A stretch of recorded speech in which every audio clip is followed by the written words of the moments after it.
Hello and welcome to the Mapping the Doctrine of Discovery podcast. The producers of this podcast would like to acknowledge with respect the Onondaga Nation, firekeepers of the Haudenosaunee, the Indigenous peoples on whose ancestral lands Syracuse University now stands. And now, introducing your hosts, Phil Arnold and Sandy Bigtree. Welcome back to Mapping the Doctrine of Discovery.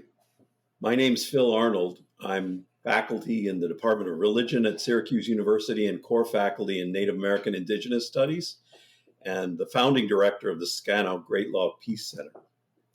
And I'm Sandy Bigtree, a citizen of the Mohawk Nation at Akwesasne, and I'm on the collaborative for the Scano Center and the board of the Indigenous Values Initiative.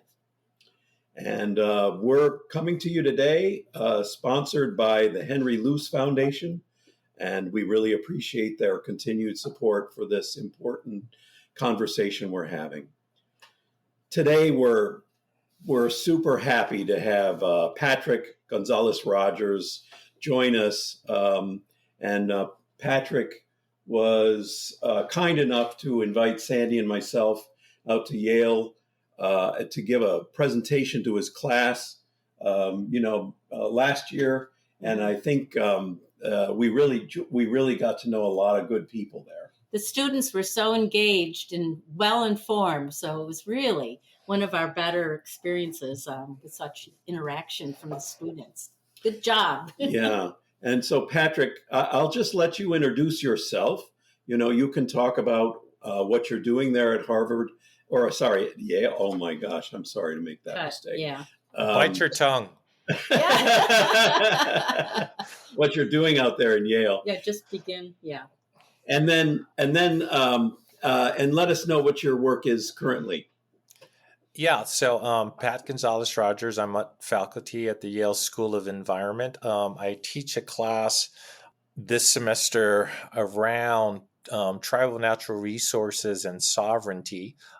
And I think it's worthwhile to just explain a bit about my background so people have a context to how I come about a lot of this.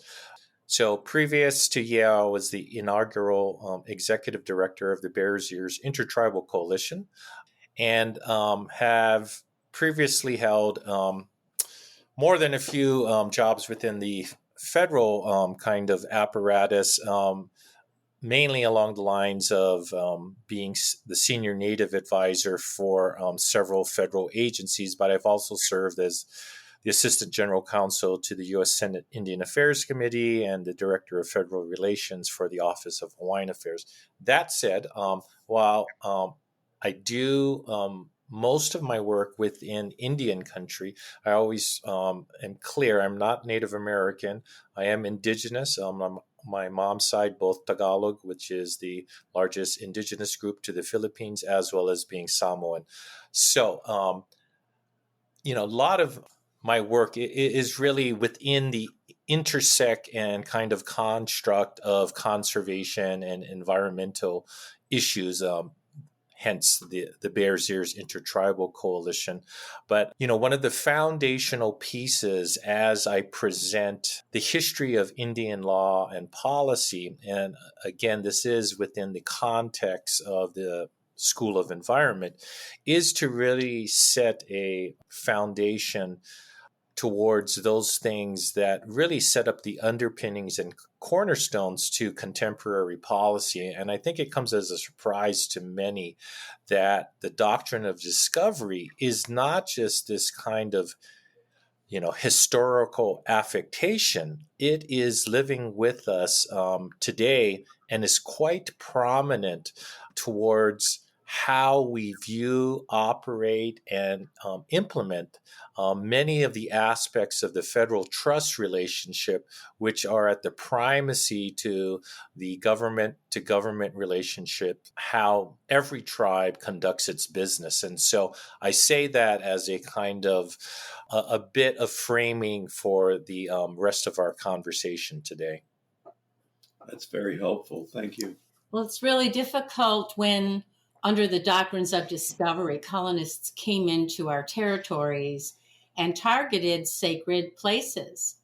In Mexico, many of the sacred pyramids were leveled, and the rubble was actually used to construct churches, so they could shift the spiritual control of the narrative there in those places. So we see that with Mount Rushmore. Those mountains were sacred to the Lakota. And then Bears Ears as well, right? And many other sites all over the country. Maybe you could talk about Bears Ears and help fill in our audience what's going on there, historically and then recently. Yeah. Let me just take a step backwards here, and this is kind of a foundational piece for maybe some of the listeners that may not have the kind of background to see how problematic this is. So we have the doctrine of discovery, right? And Phil, you're a much, much more erudite and nuanced expert, but in many ways, the doctrine of discovery is the template of modern genocide. It is, one, the conquering of lands. Then two, saying that your particular theology, your God, is flaccid. It is insufficient. Let me replace it.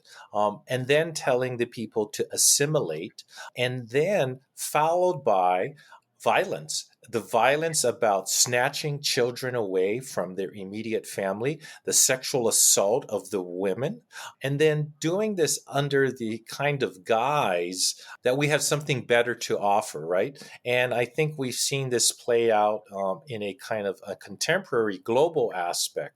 The other, kind of example that I would like to interject into the conversation is there was a period called the allotment period where the federal government basically did a 180 pivot and said, we're now going to offer up Indian lands to private concerns and you can buy them.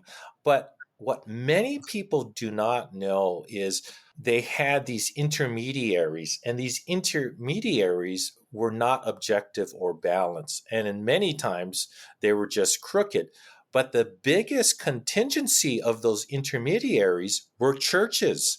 They were Christian denominations that then stepped in the role because they wanted to create land bases and still go about the business of proselytizing Native people. And so in this period, which, you don't have to be a liberal or a conservative or anything in between, it was a very unproductive period in which millions of acres were lost by tribal communities. But the biggest benefactors were the Christian denominations because they stepped in and then assumed the role of both negotiations as well as acquiring lands for their own vested interests. And so now you again have this continual kind of methodical process of taking away the real spiritual and theological kinds of values from these Native communities. And so let's fast forward when we think about the Bears Ears. In many ways, what we're trying to say is not only are tribes really valuable, productive, and efficient land stewards, by advancing and elevating tribes as a co-manager to a national monument, you are really exercising this really profound force multiplier. And the other elements of that force multiplier is having traditional and native ways instruct the land management plan, which invariably allow for a greater birth of cultural and native practice on the landscape. The problem, as both Sandy and Phil know, is we view all of this within the Western construct of law, right? And so the thing that has kind of plagued us all these years is this really nebulous term called substantial burden. But that substantial burden, i.e., substantial burden for that community to worship, is defined by Western standards and largely by a Judeo-Christian kind of instruction to all that. And I would say to all of my brethren in Judaism, it's largely Christian and very little Judaism on that. So it is a Christian construct to what creates a substantial burden. And why that's so important to the conversation is from a native kind of perspective, we are not trying to make specific identification of a nave, of a stained window, of a confessional, of a pew. The entrance to a landscape like the Bears Ears, which is incredibly vast, is the gully that you walk in through a creek, the mesa that you climb, the enclosure that you get to has an equanimity to it. And that equanimity creates the sacredness. Now, that same kind of sensibility is incredibly valuable from a conservation, because now we are not trying to protect a 20 by 20 space. We are trying to protect a 15-mile radius relative to it. But what it says is all elements are sacred. They are just as meaningful to where the actual kind of ceremony or practice might be. And so from a Western perspective, what they really want to do is create consistency and durability, but they also want to be really specific, right? So they want to say, oh, the overhang is important, so let's just protect that. And the reality is the totality of landscape is the thing that creates this element to Native people in which they want to protect. And so I think the better way to think about it is, if you had an entryway to a synagogue, you wouldn't defecate on it. You wouldn't have graffiti on it. And the entryway is just as important as the inner sanctum. And so we need to look at the totality, but also the sensibility of the people that actually worship. And so in many ways, the Bears Ears is a great manifestation of that, because it allows the 5 tribes involved to not only have their particular idiosyncratic sensibility, because not all tribes are, this is not monolithic, but it also then allows us to protect the landscape in a much more comprehensive way. So in many ways, you're getting a twofer off of that. You're protecting the total landscape, and you're protecting everything inside of that. Dog is in our garage. I just discovered that was the Utah delegation. Oh, yeah. Yeah. All right. Well, that was so valuable, Pat. I really appreciate that whole kind of exposition of really the problem of religion, I'd say. I mean, or problem of defining religion into kind of narrow Western sort of framework. This is one of the problems that we have in the academic study of religion. How do Indigenous people really participate in that worldview? It doesn't fit, and this is why so many of our Supreme Court cases over the last 40 years really don't have any teeth when it comes to defending these sacred places, right? If you look at federal Indian law, the American Indian Religious Freedom Act really has not helped in protecting these sacred places, and I'm wondering if that's kind of what we're dealing with when it comes to the kind of fallout around sacred places like the Bears Ears. I mean, the integrity of a landscape has to be present. It's not just a single spot where they might perform ceremonies at certain times of the year. It's a reciprocal relationship with the natural world. The natural world is a reciprocal engagement. And so, Sandy, I think you make the perfect segue. To me, another great example is Mauna Kea, right? Mauna Kea is sacred in many different ways for Native Hawaiians, including it is the place where they do burials. But it also is representative of this dynamic of stop for a sec. Oh. We can edit that out. Okay, one second. Just let it. Yeah. Hey. No, I'm on an interview right now. Yeah.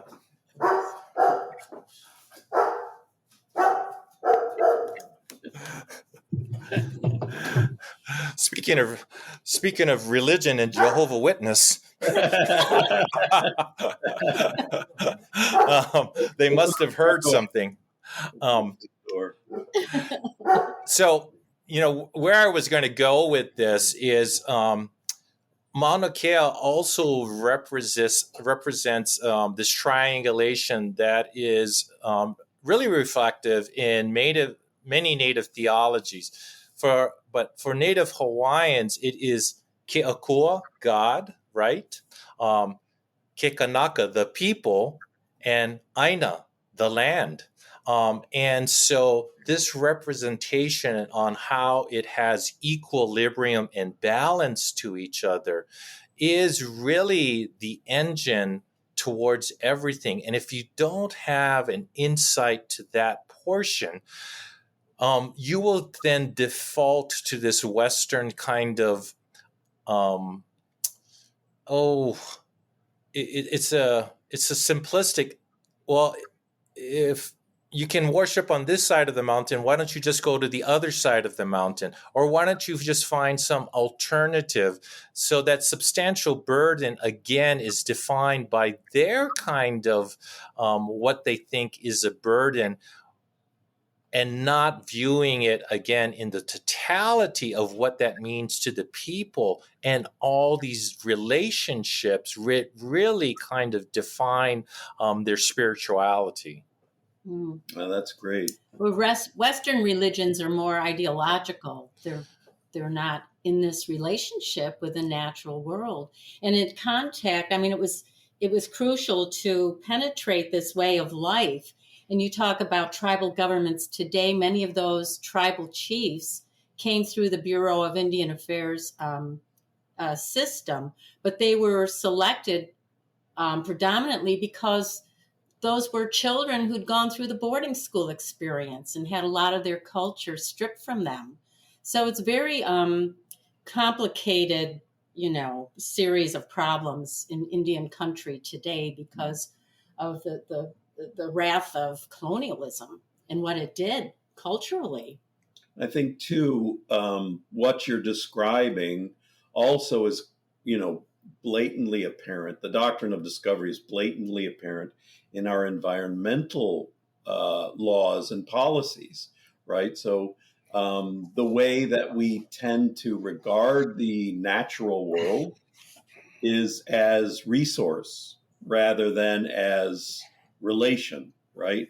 And so I think what you're describing here is also a kind of worldview that impacts these sacred places, like Bears Ears and other spots, Onondaga Lake, for example. And I wonder if if you see that there's a relationship between the doctrine of discovery and environmental law and policy. Yeah, most certainly, right? So, the doctrine of discovery is the extension of a Western European sensibility, but the introduction of the legal fiction of private land ownership. And so from a Native perspective, we are all, in most instances, merely stewards, right? We are custodians of the land. And one of the first things, I talked to the students about, and I said, you do not have to be Native, but if you ask me one thing on how you can be a better steward is to revisit your relationship with both land, water, and to a certain extent, sentient objects. And when you view them as an extension of yourself, right, it becomes much more intimate. And by taking care of these things, we are essentially taking care of ourselves, right? But I also think, in a kind of a political kind of correctness, we have now said that man is the problem.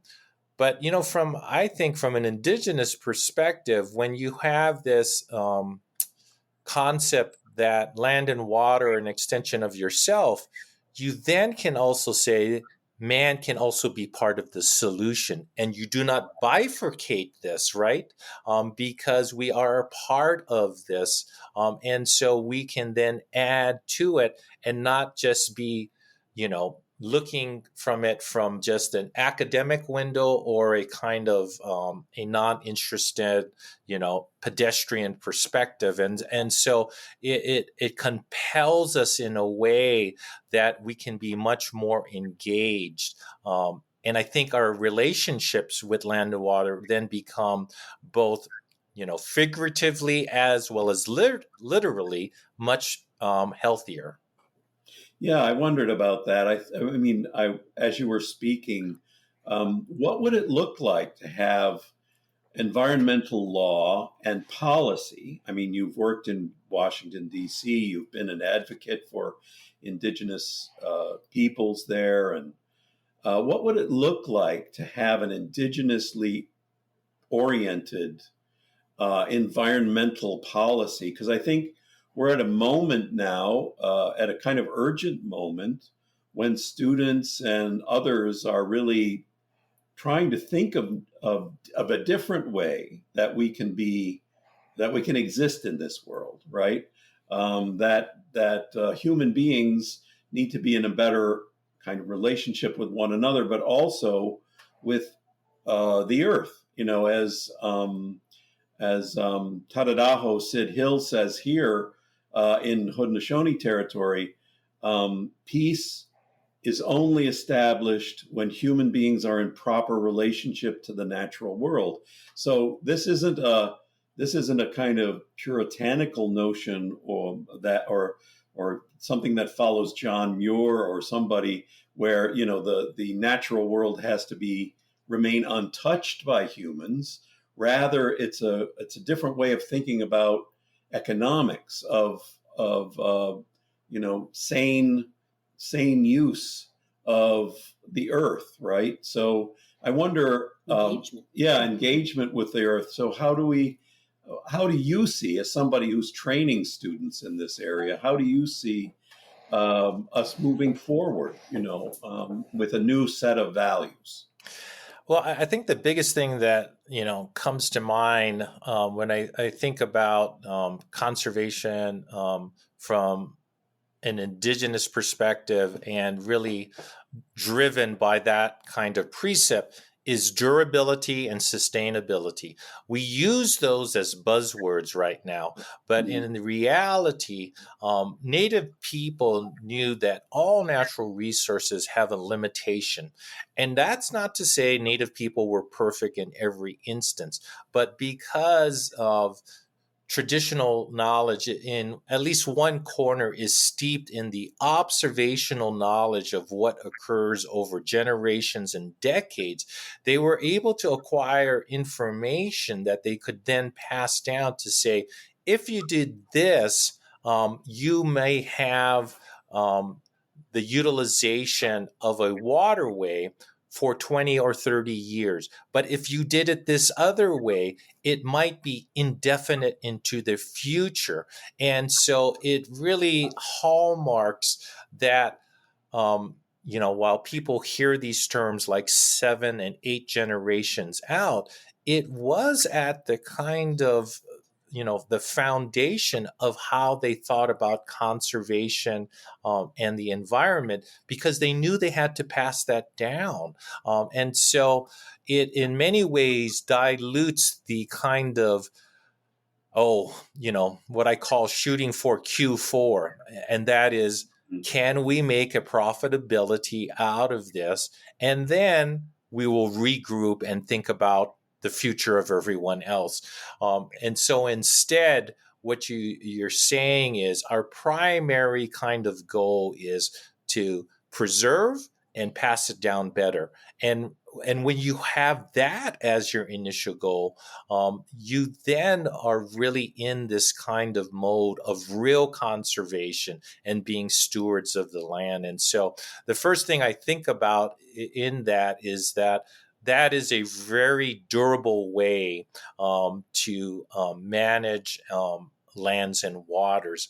And I'm rather certain the paradigms and models that we use now relative to most extraction, people cannot say with a straight face there is a durability and sustainability to it.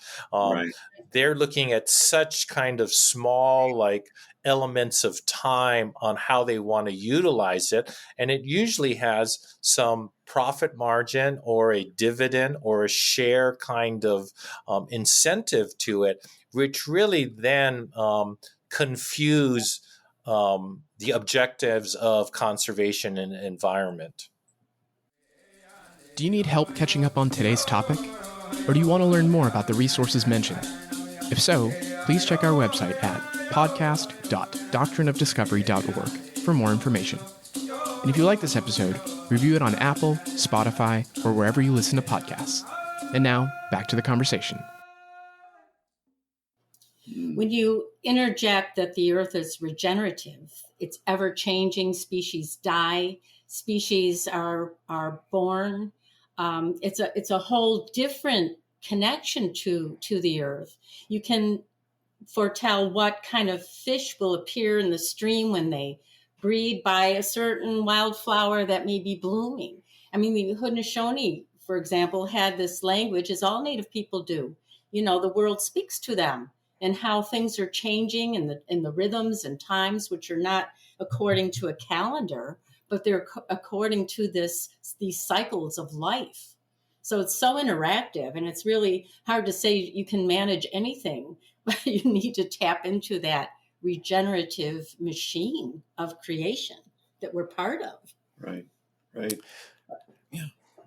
So, one of the things, and I haven't got to both of you, and I was going to kind of tell you about is, so one of the things that I'm working with at Yale now is doing something probably in the fall where we would bring folks like yourself, but also with other people that, may be more based from the historical, but also attorneys, to see if there is not a legal remedy, at least for tribes in the U.S. As well as Alaska Natives, relative to the doctrine of discovery. I think we have had really robust discussions that really kind of provide a summation on the implications and what we are now living with. The thing that we have not done is figure out, is there a way to confront the involved denominations on restoring tribal nations? And the reason why I say that is this is really, I think about it in a fairly simplistic way, as I do most things. I'm not the most nuanced thinker, but it is like an apology, right? It is, I am sorry. 2, this will not happen again. But 3, and this is, analogous to restorative justice, which is a Christian precept to all of these denominations. How can I make you whole? And so while Mennonites, Quakers, and even the Catholic Church have apologized, they have not satisfied that third element, which is probably the most important. How have I made these other parties whole for actions that I am culpable for? And so the convening would be to really kind of put in the thinkers of this world and maybe to get audience with these denominations to say, isn't there a pathway? Now, the reason I mention this, one, this is kind of your guys' life work, so I would like your engagement. But the other portion is, I think if we can get the denominations, especially the Mennonites and Quakers, to move, it might create leverage to the Catholic Church. all of that is important, but I also think there's an organic, natural kind of segue to land back. All of these denominations have large land holdings. And Oh, yeah. so if they're talking about, are we ever going to make Indian country totally whole? No, that's not possible. It's too vast amount. But can they do in some way start returning lands, because we now have the apparatus to do so? I think this is at least a preliminary but sturdy vehicle to start the conversation, and looking at this dynamic as part of the restorative justice. And so this is something I've talked to some foundations as well as other interested parties to put all of these kind of thought thinkers in the room to say, can we start this conversation? Because really, at the end of the day, relative to your own doctrinaire, you have not satisfied what is required.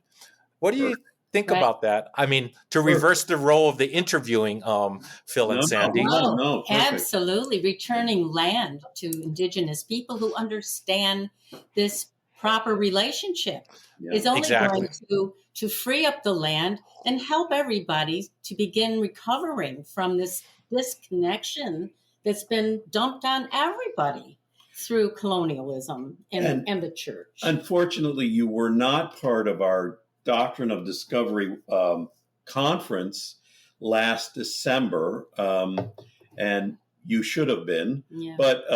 But we had lawyers there, and their whole orientation now is, how do you put before the Supreme Court the Doctrine of Discovery? Maybe not this Supreme Court, but how do you test the Doctrine of Discovery, which, as we know, is part of property law. The other part of what we did at the conference was we had a bishops panel where Lutheran, Episcopalian, and Catholic bishops were on the stage in front of all these indigenous peoples, and then they were responded to by Haudenosaunee leaders, a clan mother, and someone who sat on the Chiefs Council for 25 years.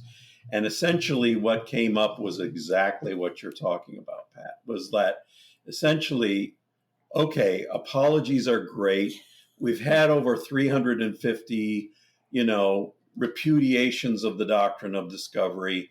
Now what? Now what are we going to do? It's a little like our universities giving land acknowledgments, and then, and then now what do we do? Now what are you going to do about it, sort of thing? Yeah. Right? So, you make, as always, Phil, a very nuanced point. And so the more I think about this, but I would like the convening to really instruct it as opposed to, some kind of guttural instinct. Yeah. But my sense is it is less legal and more political, right? Yeah. There is a kind of a political thing that must occur. And so I agree with everything you say, but I think, like everything, we need to then really approach this from an iterative process, and then set the stage for a dialogue that continues on the dialogue that you have, and saying, all right, it might be a hard toll to kind of, if you're thinking about, at the highest level, piercing the veil of the Vatican. On the other hand, we could have contemporary kinds of conversations in which they unilaterally kind of agree this is the right thing to do. Actually, that's what they did. So the bishops in the Q&A in that panel basically admitted, yes, that's what we're doing. Those are the next steps. We are going to return land to the Onondaga Nation, right? So we got those verbal assent to what the next steps are going to be. So I think that's what you're describing as a kind of political shift, but that's also a kind of value shift within these Christian denominations, right? And it's across the board. And these are big denominations, these are mainline churches, So, and as you say, they have major land holdings across the country. And it goes right back to the early colonial period where they are as you said, the intermediaries between the evangelical or the missionization of Native people and the state, right? The state takeover. So I think we have a basis for the kind of convening that you're suggesting there, Pat. Yeah. I think there's really some real possibilities. And I think there's an inflection point, and this is how I'll bring in back the Bears Ears. The inflection point of the Bears Ears is one of competency. And it's not that we needed the validation of the federal government or this kind of Western construct, but the federal trust relationship, right, is one really saying tribes are not competent. It is as if the federal government is viewing tribes as if they're Britney Spears, right? You cannot make decisions. If it's a big thing, you got to run back to Papa and we got to decide for you. Yeah, now, there's a little wrinkle to this, and both you and Sandy know this. So while they're doing this and preaching assimilation, the single biggest feature of assimilation they did not give to tribes is fee simple ownership over the lands. So the single biggest component to acquiring legacy wealth was then not given to tribes while they're still talking all this BS that you should assimilate. So they basically say, y'all need to drive a car, but I'm not giving you any carburetor or nor will I give you any cylinders in the car, right? They just want to give you the thing. But I'll go back to this kind of belabored point. When they said the tribes should be co-managers, they were really saying is we trust the competency of tribes. And so it elevates it in a way now that we can go on these other kind of attendant issues that are related to the doctrine of discovery. And what happened through these many denominations is to say, you should give back these lands because we've always known this, but we're incredible stewards and custodians of lands, and they will be well taken care of, maybe even better taken care of than under your particular leadership. So this historical kind of recognition of tribes being the first co-managers of a national monument, I think gives momentum to these other movements that have land back as part of their narrative. Wow, that's fabulous. Wow. I do have to interject in this conversation that in Indian country, through the Bureau of Indian Affairs system, the U.S. or Native nations are under the guardianship of the United States. That's kind of the language. But that is not the case where we are from in Haudenosaunee territory. So I have to just clarify the Onondaga. They never fell under that control. The FBI will not step foot on their territory unless they get permission, or any police. There's no police state. There's no taxes. There's no prisons. No BIA. And no BIA, Right. So, I mean, so we have a model here, I think. And even though recently there was the return of 1,000 acres of land right here, just south of the Onondaga Nation, it's still being kind of worked out because, as you say, and I don't know this as well as you do, Pat, but the trust relationship is something that the Onondaga will not enter into with the federal government. They say essentially either you're returning land or you're not. I mean, and it becomes part of our nation, or it doesn't. So there are steps that each individual case will have to be considered. But I think getting Christian denominations in this post Doctrine of Discovery moment is a really good idea in these conversations about the return of land. I'm very excited about this. Post-era, maybe. Post-era, yeah.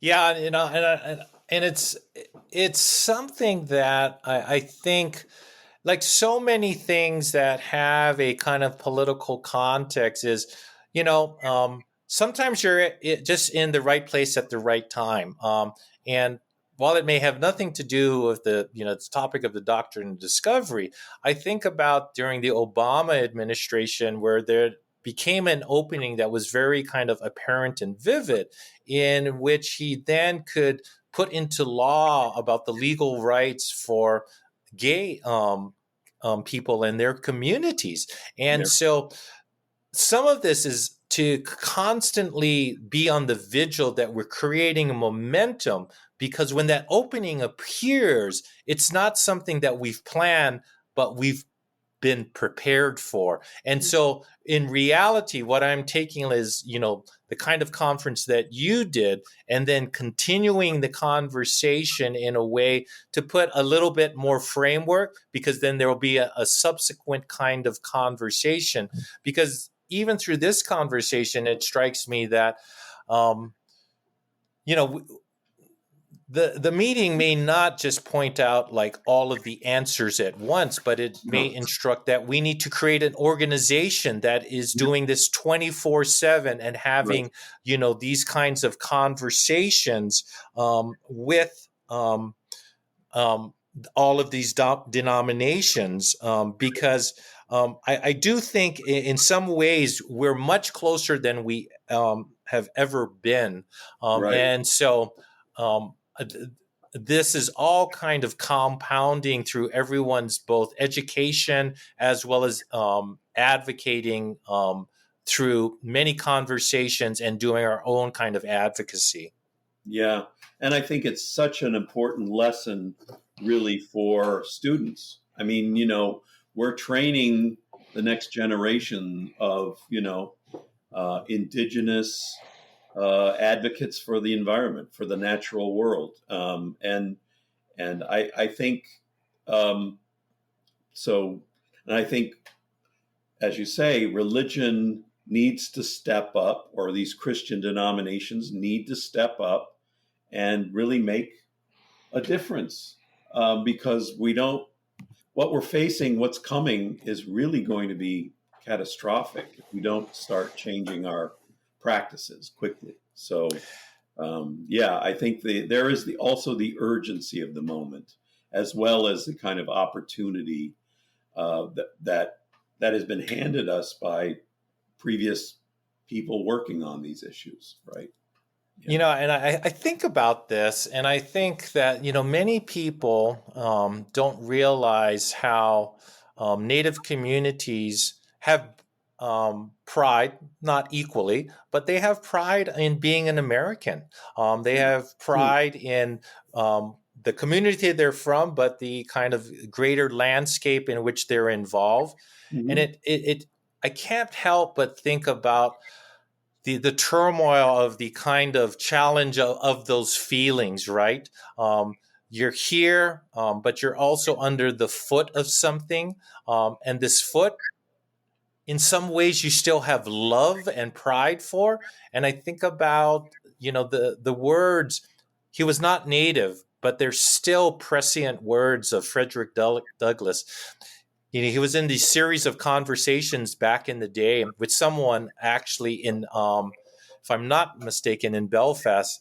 And he writes, "In thinking of America, I sometimes find myself admiring her bright blue sky, her grand old woods, her fertile fields, her beautiful rivers, her mighty lakes and star-crowned mountains. But my rapture is soon checked. My joy is soon turned to mourning, when I remember that all is cursed with the infernal actions of slaveholding, robbery, and wrong. When I remember with the waters of her noblest rivers, the tears of my brethren are borne to the ocean, disregarded and forgotten, and that her most fertile fields drink daily of the warm blood of my outraged sisters.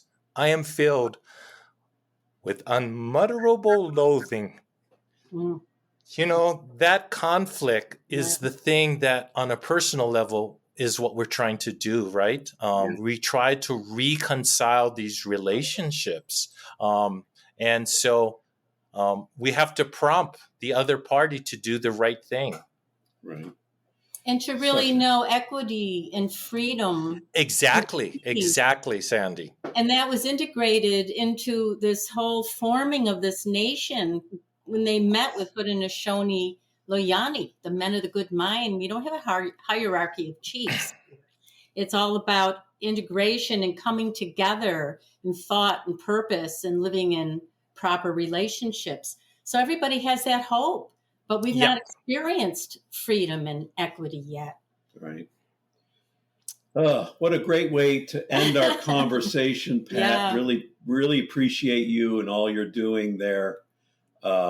And we hope we can continue this conversation into the future. We will. I appreciate you guys, and we'll be talking soon. Thank you so much. The producers of this podcast were Adam DJ Brett and Jordan Lawn Cologne. Our intro and outro is social dancing music by Oris Edwards and Regis Cook. This podcast is funded in collaboration with the Henry Luce Foundation, Syracuse University, and Hendricks Chapel, and the Indigenous Values Initiative. If you like this episode, please check out our website and make sure to subscribe.